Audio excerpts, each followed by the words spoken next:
বাপ রে বাপ, এ বউ এ সহ্য করবি কে রে? সত্যি ওই জন্য বলে মেয়ে ছিলি রে বড়া। একটা কথা বলবো বউ, কিছু মনে করো না জানো। তোমার বাপ আমার মন বুঝছে সে বিভিন্ন রকমের নেশা করতো, সেই জন্য তুমি এত বৈধ হারামি মেয়ে। খবরদার কাদা কুকুর বেটা, আমার বাবার নামে একটা উল্টো পাল্টা কথা বলি তো ছাতিতে লাত মারবো। আয় বোন আয় আয় আয়, আমি তো বসে আছি রে বোন, আয় না। ছাতিতে লাত মার, ছাতিতে মুগুর মার, ছাতিতে গরম পানি ঢেলে দে, মাথায় লাত মার, কান চলে লাত মার, চোখে লাত মার, যা মারবি মার না। আয় না বোন, আয় বো, আয় আয়, মার মার মার মার। ও মা, আমি মনে হয় আগের জন্মে একটা অনেক বড় পাপ করেছিলাম, তাই এই জন্মে সেই সাজা আমাকে ভোগ করতে হয়েছে। এই তোমাকে চিল্লি ছেড়েছে নাকি, নাকি মারবা, নাকি দুনিয়া থেকে যাবা তুমি? মরবো আমি, মরবো, তোমাকে মেরে দে, আমার আর ভালো লাগে না, তোমাকে মেরে দে, তোমাকে মেরে দিকে আয় রে আয়। এক এক সময় ইচ্ছা তো আমার করছি রে যে তোকে আমি কিরে গুষ্টি গুদ মেরে তোকে জবাই করে পিস পিস করে তোকে আমি কুকুরকে খাওয়াইলেও আমার মনে শান্তি মিলবে না। জেলের ভাত খেতে পারবি তো? জেল জেল তো এর থেকেও ভালো হবে আমার মন বুঝে, সেখানে তার আমাকে কেউ জ্বালাবে না। তোকে যদি আমি মেরে দিই, আমি যদি জেলে চলে যাই, তাহলে আমি একটু আরামে থাকবো।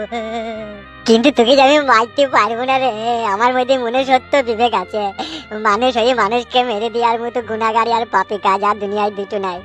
আমি সবার শেষে আল্লাহকে কি জবাব দেবো? মন করছি কেন বলো তো? ভাতটা খাইলে গেছে চোখে সব আমার মাথা গরম করি না। হ্যাঁ, আমার মনে দুঃখ কষ্ট বুঝলি না, তবুও নরমাল হলি না, তো তোর কাছে আমি কাকুতি মিনতি করলাম। তুই খান কি মাগিকে আমি অভিশাপ করছি? তোর বুড়ো বয়সে তোকে দেখবি পাড়ার কুকুরে, বাঁদরে, শিয়ালে, হুনুতে, টিকটিকিতে যে পারবি সেই তোকে দেখবি পক পক করে ভরবি। তোকে আমি অভিশাপ দিলাম, দেখে নিবি। কে ভরে ভরবি রে ফাটা কুকুর বেটা? তুই ভাত খাকা দিয়ে ওই ঘরে শুকা, তোর এই ঘরে আসি না, ওই ঘরে শুকা তুই যা। তোর মুখে আমি দেখব না, চাপা লাগাম দেখি। তোর মতো বইয়ের কাছে হাতে লতে প্রমাণ পেয়ে গেলাম, শুধু মুখে বললেই ভালোবাসা হয় না। কি আমার ভালোবাসার পুরুষ রে, কেমন ভালোবাসতে পারবি না পারবি সেও আমার জানা হয়ে গেছে। হ্যাঁ, সে তো তুই বুঝেই নিয়েছিস, তুই দেখেছিস যে বাড়ি ঘরটাতে মা মেয়েকে বিয়ে করে আমি পেয়েছি। এ ফাঁকা কুকুর যদি আমাকে ছেড়েও চলে যায়, এ যদি মরেও যায়, এই বাড়িতেই থাকবো আমি আরামাইজ করে, 4-5টা করে লোক ঢোকাবার করবো। তুই তো ভেবেই নিয়েছিস, কর যা মন যাবে কর, মাথার উপরে ভগবান আছে, ঠিক একদিন বিচার করে দেবে তোর। যে নাঙের জন্য ভাতারের উপরে জ্বালা যন্ত্রণা করা কত বড় একটা পাপের কাজ। বুঝবি বুঝবি, একটু সময় দে, একটু ধৈর্য রাখ, বুঝবি।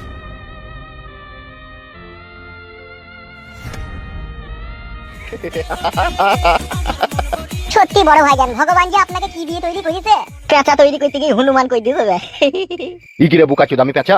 পেঁচা লয়টা কি, আপনি পেঁচাদের কাজই তো রাতে যে ইকাটি ঘুঘু মারা। বাল কপালি কি সব পেঁচা পেঁচা বলি না বাড়া। মজা মেরে লল্লো ভিমিলো বেগুন ঝুলানি উ উ উ উ। এলে বড় ভাই, আজকে ফুটুর বউকে প্রথম একটা দিয়ে চলে এলা। হ্যাঁ এ হেসিছে হেসিছে। ও মন করি না বে, শালারা খুব খিট কেলি তো। ও বড় ভাই, আরাম হইলো আরাম হইলো। শালা এই বোকাচোদ আমার গানে মারাইছে। ও পুলিশ হয়ে ভরে দিতে রে। বোকাচোদ দাঁড়া, ও মন করিস কেন, একটু সিরিয়াস মুডে আয় না। আরাম হইলো আরাম হইলো। এই শালা খুব ফচকি শালা। এই রাত হয়ে গেছে, আমি বাড়ি চললাম, তোরা শুই পড়। হ্যাঁ আবার যাবা লাগে? আবে বোকাচোদ, একদিনে কতবার করবে, বাবা বাবার কাল যাবো বে। বেশ ঠিক আছে, বেশ তাহলে তোরা শুই পড়, আমি বাড়ি চললাম। হ্যাঁ বেশ যান। এনে একদিন অনাহারে ছিল বে বড় ভাই, বল। হ্যাঁ, প্রায় 3-4 বছর কিছু করেনি, সব জাম ছাড়িয়ে দিয়েছে রে। দেখ দেখ মানে আহারে, ও তো মানুষ বল, ওরা তো করতে ইচ্ছা হয়। হ্যাঁ তা তো বটেই। বে কেলাচোদা, কি বে বল? মাল ফাল খাবি লিগে? রাত হয়ে গেছে, জটায় কাউন্টার খোলা থাকবে কোন? খোলা থাকবে, বাড়ি থেকে তুলে এসে মাল দেবো বে। যা একটা তাড়াতাড়ি চলে যা, দেখে শুরু করবো যা। বেশ ঠিক আছে, আমি আনছি দাঁড়া।